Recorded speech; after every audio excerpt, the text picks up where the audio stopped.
Oh, stay right there, Lydia.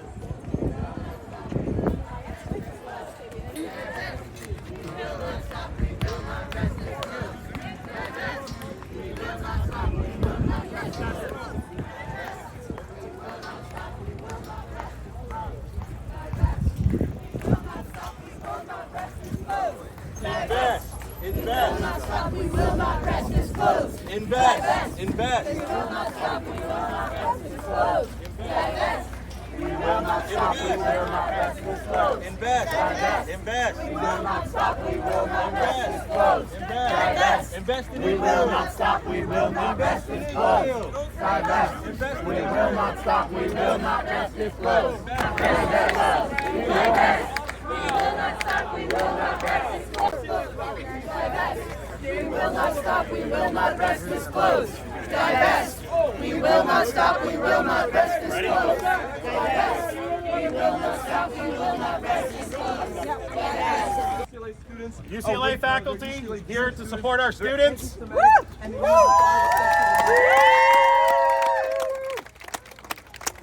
My name is Matt Barreto, professor, Chicano Studies and Political Science.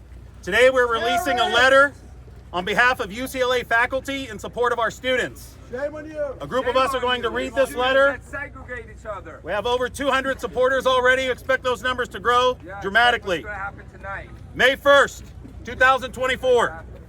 Dear Chancellor Block, the evening of April 30th, 2024 was one of the ugliest in UCLA's recent history. I wonder why. A violent mob attacked UCLA students who had assembled for days in Roy's Quad encampment. Not allowing Jews to walk around campus. Dozens of Yes, live they assembled. streams, But did what? Yes. including from local Okay. news and the Daily Bruin Nazis. reporters, You guys are the Nazis. showed masked and unmasked agitators ramming encampment barricades, shooting fireworks into the encampment, and attacking protesters with pepper spray, 2x4s, and metal You pipes. should join them. Go live with them. According to UCLA faculty who were present, Spend a week in quote, Gaza. this was a brutal, violent attack that was unbelievable, leaving students with chemical burns, lasting trauma. Against Jews. Plain and simple. It was a brutal siege that lasted for hours. UCLA leadership did nothing to prevent the attack Shame on you. and did nothing for 5 hours as the attacks escalated throughout the night.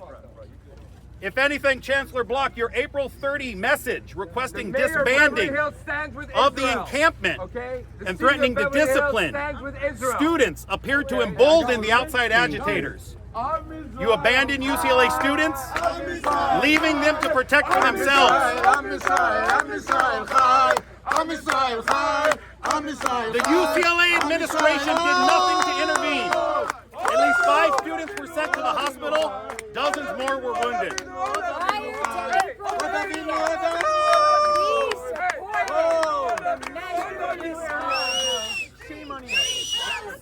Free, free Palestine. Free, free Palestine. Free, free Palestine. Free, free Palestine. Free, free Palestine.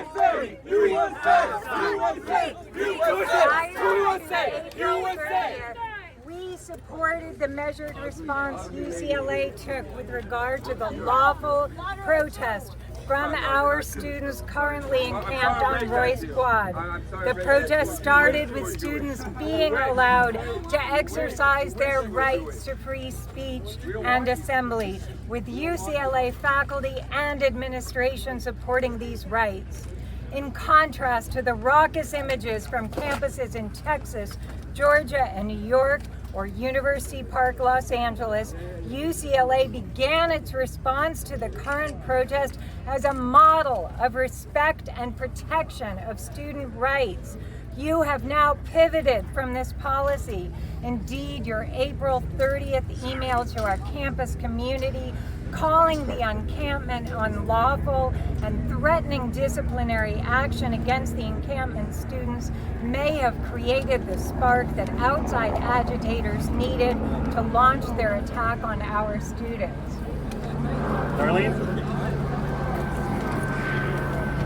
As faculty who have regularly visited the student encampment, we categorically reject the idea that the encampment inherently enacts or represents anti-Semitism. Such This rhetoric continues to put our students at risk from violent outside agitators, from the police, and from politicians.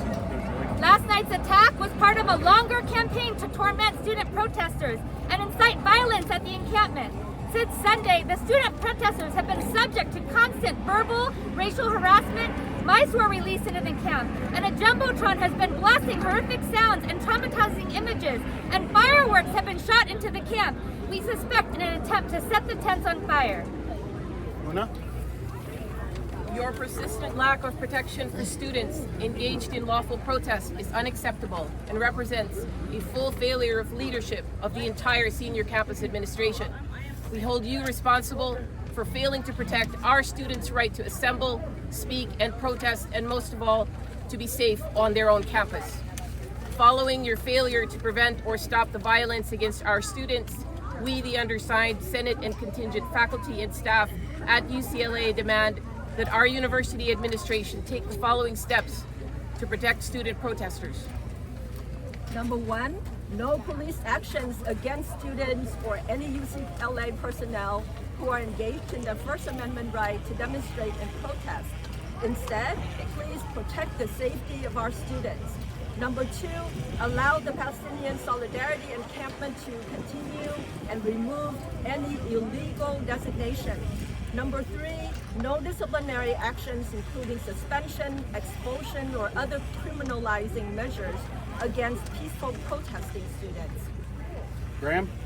Number four, recognize the condition and empathize with all students, including those with direct ties to Gaza and Palestine, and others who are from the Middle East, and the many Jewish students and faculty who are allied with protesters' demands for an immediate ceasefire.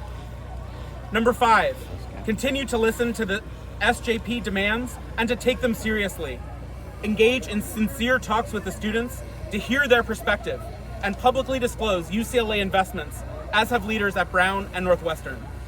Number six, prevent the unpermitted jumbotron you see behind us from displaying violent images and sounds in violation of UCLA's Title IX policy. Sophia? More than 200 Senate and contingent faculty and staff participated in the April 29th march in support of our students' free speech rights. We will not stand by as our students are assaulted, and we are prepared to deepen and broaden our support for them. In fact, a one-day work stoppage has already been proposed by the group Faculty for Justice in Palestine, and many UCLA Senate faculty in our group are ready to take additional actions. Thank you. Ritty, who have been in the encampment last night and recently, who want to share some of their stories.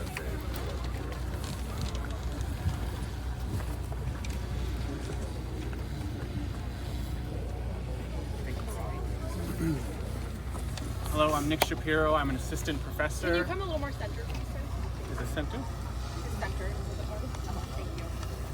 Hello, everyone. My name is Nicholas Shapiro. I'm an assistant professor in the Life Science Division here at UCLA. And last night, I went to bed at around 4 a.m. with student blood on my hands. And I'm not speaking figuratively. I mean, a student collapsed into my hands with blunt force trauma and mace in their eyes, and I had to treat them. And this is not something that's unfamiliar to me, because long ago, when I was an undergraduate, I was an EMT, and I responded to cases like this as my job. But as a professor, this should not be my job, to see on social media how my students are being assaulted, how fireworks are being launched into where they're living and where they're organizing, and how bodies are being thrown into their barricades. But that's what I had to do. And I irrigated the students' eyes that were full of mace, and I couldn't help but think about the work that I do as a professor in the life sciences, where I investigate deaths that happen often in the hands of law enforcement. I think about the autopsy photos that I've seen of Juan Correa Jr., who died of mace, who died of being pepper sprayed. And I think about that could have been happening right in front of my hands with one of our students on our campus.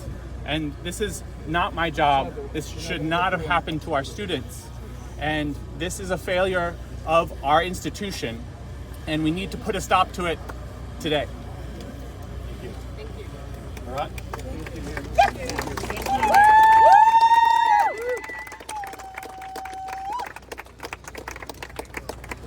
Hi everybody, thank you so much for coming out today. My name is Bharat Venkat. I'm an associate professor here across the life and social sciences. Last night around 11:30, I made a cup of tea and got ready to go to bed. That was already late enough for me.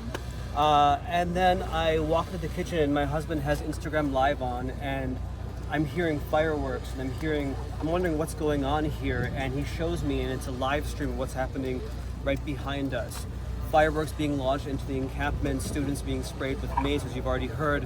I happen to live on campus, so I walked over here. And what I saw was, it was brutal. Coming into the encampment, what I see is students, line after line of students being sprayed with mace, lying on the ground, having to have their eyes irrigated, having their faces, their skin, entirely inflamed because they're being attacked, right? So you have this kind of coalition of, a very diverse coalition of folks who've come here to attack our students. It is only by the grace of God that nobody died yesterday. I have never seen anything like this in my entire life. And I worried for my students' safety. I worried for my safety, the safety of my colleagues, staff. I was maced a couple of times yesterday as well. In addition to that, there was the use of strobe lights to blind students. There was the use of large projectiles that were tossed into the encampment, hitting students from above. There were students, just a range of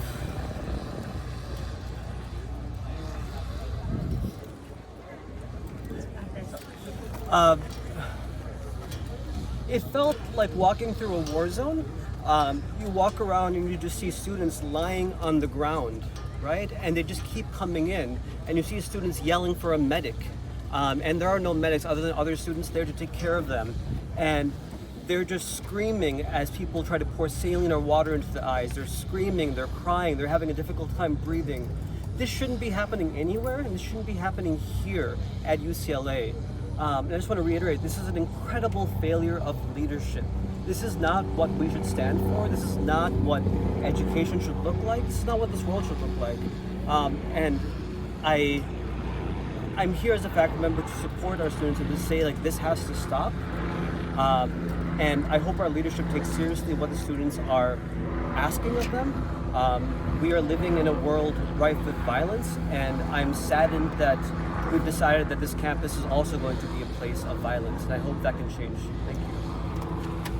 Do we have any other faculty who are here?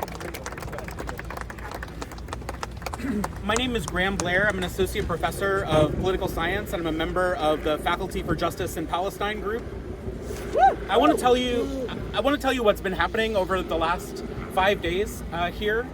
A set of students from a variety of backgrounds who are Palestinian, who are Christian, who are Muslim, a group of students called Jewish Voices for Peace, have been standing out here and demanding that we focus our attention on the genocide that's taking place in Palestine.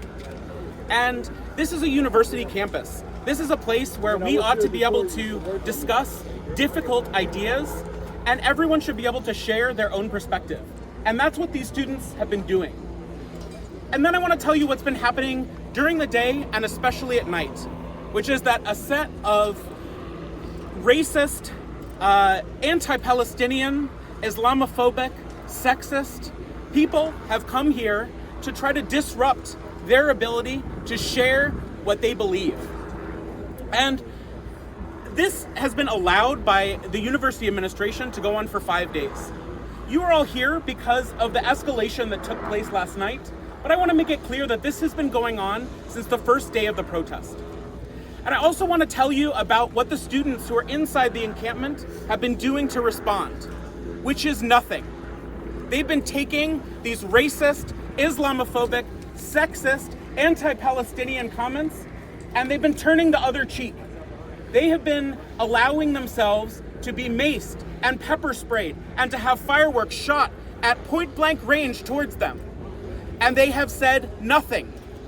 Their fellow students have decided on a set of rules of non-engagement, which means that they're not responding to any of the vile things that these counter-protesters are saying.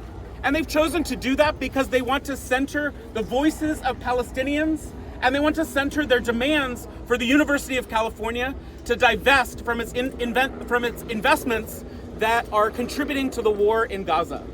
And I think that we, as a university community, should be celebrating them for doing that. And any group of students that wants to share their views and to advocate for a cause that they care about should be allowed to do that. And so I now want to tell you about the university's response. And I don't want to just focus on last night, because their response began on the first day of the encampment. The university has allowed a set of counter-protesters to come in here every day. I was there on the first day, and there were counter-protesters that were violently attempting to enter the encampment and that injured many of our students. That was last week. That began every day. And senior members of the leadership of the university here at UCLA and the University of California knew this from day one, because we've told them as faculty what's going on inside and outside the encampment. And they have not protected our students. Our students last night, we met with leaders of Students for Justice in Palestine, as Faculty for Justice in Palestine, and they asked for our help in calling attention to this anti-Palestinian, sexist, racist violence and vitriol. And so we came out last night at about midnight to try to help. And what we saw was what you've been hearing about from my colleagues. But I want to emphasize again that the university has created the dangerous situation that came to a crescendo last night by allowing this Jumbotron to be here, placed right next to the protesters. That was a choice that they made. They have the choice to allow protesters to come to campus. Everyone should have a right to express themselves, whatever their viewpoint. But the university has the right to set the time, place, and manner where those protests can take place. And they allowed them to be within 20 feet of this encampment. And they've been there since Sunday. And if you saw the videos from Sunday, a set of leaders from groups that seem to advocate for peace in the world, we're allowing a set of other counter-protesters to hurl vitriol all day on Sunday. And yesterday, we saw the outcome of that, which is that this Jumbotron and the UCLA administration, which allowed these people to continue to be on campus, this is not permitted. This Jumbotron has been playing violent images of October 7th 24 hours a day. And because of this, these counter-protesters came last night and unleashed violence against our students. And the administration did nothing after their police, the University of California Police Department, showed up at 10 p.m. and left later that hour. And that means that the UCLA administration and the senior leadership in government in Sacramento have known since 10 p.m. what was happening here today. And they also know that because it's been going on all week. And so I want to call attention to the shameful actions of these administration for not protecting our students after Gene Block, Chancellor of UCLA, sent a message yesterday afternoon saying that his first priority was the safety of students. It wasn't last night. Thank you. Professor Blair. Would you or one of your colleagues like to reiterate what you as faculty will do if the 6 points in your message are ignored by the administration of the university? Yep, I can take that, and let me just reread that last section of our letter. And would you give us your name again? Yeah, my name is Matt Barreto. I'm a professor of Chicano Studies and Political Science. We conclude our letter by saying more than 200 Senate and contingent faculty and staff participated in the April 29th, Monday at noon march in support of our students' free speech rights. We will not stand by as our students are assaulted, and we prepared to deepen and broaden our support for them. In fact, a one-day work stoppage has already been proposed by the group Faculty for Justice in Palestine, and many UCLA Senate faculty in our group are ready to take additional actions. What does that mean, additional actions? Well, these are actions that each individual faculty member needs to decide, and we're continuing to be in discussion as a group, but as well as within our home departments. Many departments are having emergency meetings, and those are being discussed. And I can point you as an example to a recent graduate student strike last year. in which, after lots of support from faculty and months of attempts to negotiate that, some departments and some faculty did decide to withhold labor and withhold grades. But that was after a number of weeks and months of discussion. So we're, I would say, part of those discussions. Grandma, if you don't want anything to add. We do have copies of the letter. If anyone in the media wants to get a copy. Jeff has the most of them. Jeff, are you right here? We still have a few more copies that people need. And if the administration or the governor or whomever moves in to forcibly evict the protesters, as has happened on many other campuses, what will your response or your strategy be at that stage? As someone who's here all night watching what happened, I hope that the administrators in Sacramento, at UCLA, and at the University of California understand that the encampment was not the cause of the violence last night, and in fact did everything that they could to prevent violence from taking place. And so Chancellor Block and President Drake and the regents of the University of California are on notice from faculty that we will not accept the violence that took place last night being used as a pretext to clear protesters who have the right to be here to express dissent as students of UCLA. Thank you. Quick question. Why is it only one-sided? There's multiple videos posted online yesterday where the encampment members were harassing journalists. They assaulted 2 journalists on campus yesterday. They have prohibited Jewish students from freely walking to their class. That's not true. There's online video, so you're only focusing on one side. What's going to happen to the I'm not only focused on one side, and one thing that you said there was that they're preventing Jewish students from coming into the encampment. That's not true. That's not true, because one of the co-organizers of this encampment is Jewish Voices for Peace. And it's been a beautiful sight inside, because every night during Passover, there was a Seder celebration that was organized by Jewish Voices for Peace and attended by hundreds of students from across the encampment. And so I encourage you to talk to students who are inside the encampment, many of whom are Jewish and are expressing their own point of view. And I encourage you to watch the videos online. I actually, hang on, I have one more comment. I just want to speak to that because I've seen the video that's been going around. There's 2 journalists friends of mine. Could you let her finish There are checkpoints here to allow careful movement so that students and faculty, everyone has to walk around this side. That's how they've kept order on the campus, by having certain entrances. No one's prevented from going to class. They just have to maybe walk a little bit further around the building. No one has been prevented from going to class, but the video is skewed to make it look as though they were prevented from getting to their class. All you see on the video is that guy. He's around here somewhere, curly hair.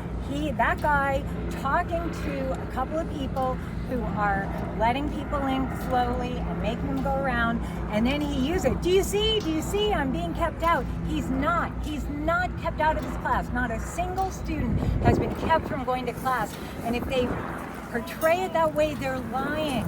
And I really hope that the free press, the media here, has some capacity to judge for yourselves who's telling the truth and who's setting up their picture. I also saw a video that's gone viral where someone claims that what is being shown is a Jewish student being knocked unconscious.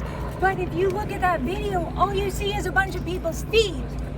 But somehow the caption on that video is that we're seeing something that we're actually not seeing because it didn't happen. So we're asking you to talk to people who are actually there, to look at unfiltered video and to hear from.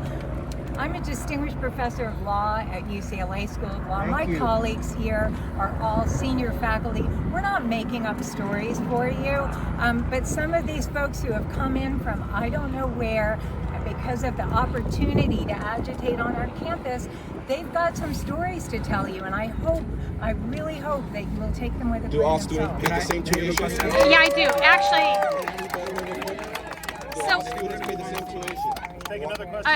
I've been here at the camp since day one, so I can testify we had Seders and all these other things. But the other thing I want to bring up is the administration clear that multiple individuals that were here last night are absolutely right-wing agitators that I have filmed at other protests. One of them has done Sig Heils. At least one of them is a capital insurrectionist. I cover right-wing extremism, so I know who these individuals are. They're not Jews. So anyone framing the conversation that way is wrong. Yes, there are also Jewish people here that they need to be heard as well. But a lot of the agitation, is that part of the conversation being addressed with the administration? Are they understanding that this is not a monolithic group and that there are indeed outside agitators that are trying to come in here and cause problems? I'll just say very quickly, I know my colleagues have a comment. Throughout the letter, we only use the phrase outside agitators. Okay. That's how we saw them. I couldn't quite hear what you were saying earlier. Attacking or blaming Jewish students at UCLA. We're identifying outside agitators who are not UCLA students who came and attacked this peaceful encampment. Okay. And that's clear, I think, 4 or 5 times. Right, so the administration's aware that that's part of the conversation. Would you say, or make the administration aware of that if they're not? Okay. Let me just say that they are aware of it, because this has been going on since the first night of the encampment, the first day of the encampment, the first hours. There are right-wing influencers. There are white supremacists who are out here every day, and they identify themselves as they're accelerationists, right? They want to cause problems. They don't have a vested interest in the conversation whatsoever. But these are individuals that believe that, you know, any way to bring down the government's a good idea. I know that sounds crazy if you don't cover right-wing extremism, but this is actually a thing. And I think the administration needs to pay attention to that. And we're subjecting 18 to 21-year-olds to that violence every night. From where you stand, can you tell us if discussions are going on between students and the administration? Because I believe students have a very specific set of demands, and the statements of the administration doesn't cover that. And when I ask students, nobody's really clear on that. Is there a dialogue actually happening about the demands that the students are putting forth? Because that seems like the only way to actually have a resolution here. I think we should have the students speak. I think that we should have the students speak on that. They're not very clear. So I think the what student. do you know about this? The student, since you're like a third party. Yeah, I think the students will talk. The students are concerned about the coverage and the bias. I was watching this from home all night long. I'm Randall Kuhn, by the way, professor in the School of Public Health. I watched this all night. I watched the coverage. The reality is, the closer you are to the events, the more realistic the coverage was about who was the aggressor and who was standing non-violently. They stole the barricade. When you went to get the barricade, they kicked you. When you finally and then when you backed off, they threw the barricade at you. And you know what the students did? They put the barricade back down. The closer you are to home, local media, it's much clearer. The national media, I beg of you, in this time, this campus is riven. We have been silenced for months. We need your help. We need something good in the world. We need a chance to heal. I ask that the press be more careful in their coverage. I ask that the UC regents be very careful and let this university heal from last night's horrible trauma.